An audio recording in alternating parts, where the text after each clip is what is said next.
और मसीगी स्टेज का कभी बहुत ज़्यादा मसूम आई मरों रिसर्च पर्सन सिंह तो बाहर मुझे कई मुझे आई मरों अलीदा से समय ना वो करा हम जने बंदी हाई लेवल फेस्टिवल से का लोगों तभी में थीम में मसी जाति लेकिन नहीं जाति सिंह से उसने ना बकी थीम हुआ है अगर कोई लोग ना कोई स्किल सिंह कोई दलेगा कोई टैलेंट सिंह मसी वो पुप्पा अगर सोए नहीं कोई तो जाति सिंह का वाइडी ना लेकिन ना मसी मैत्री जाति का कोई का पुन्ना कल्चर अमन तो कोई का लाइक रिपोर्ट सिंह से मसी थी तो अगर मसी पुन्ना को मन्ना वही जाए खुद में ना फाइलें ये लोग ताबा है ना अमन चटने रखे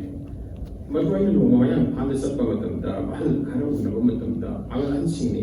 मकोई हाई मतलब दा कोई थंडे वो कौन की अंजिंग से मसीह लागा ताइनाओ कसीदी फाइलें ये लोग ताबा नी लोग ताबी नरसी समय खोल चटनी नरम बा फाइलें था तो लोग ता नरम मसीह में किसी तो पे है बती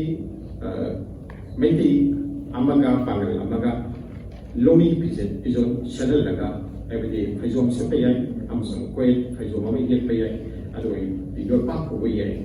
मसी तौरगा अनी से तो पे अदो बैकग्राउंड आई कोई ना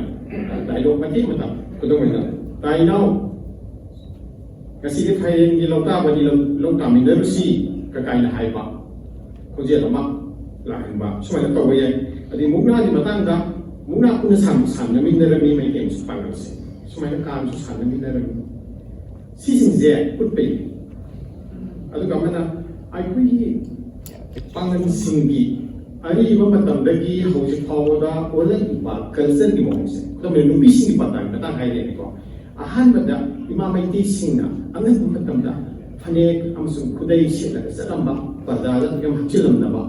ani subada bukra अनोबा और फुल बुखादो अदु पप्पा हाउसिंग नेका की मोंग चथरपा सी से बी अहुम पांग तो हाल बदुना अरी बफने इमा मैती दगी हेप्ला सभी लोग ने की दो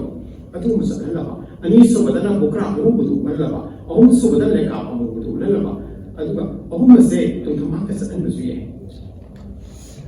अदगे मना सागे थोन की बगी मतांग दा अखोई की प्रोडक्शन को खुद में खुद लेके बोयो सेट जुनियर की चफू साबगी बोयो हाय बच्चा फू सराबन मुझे पूरा का कनाल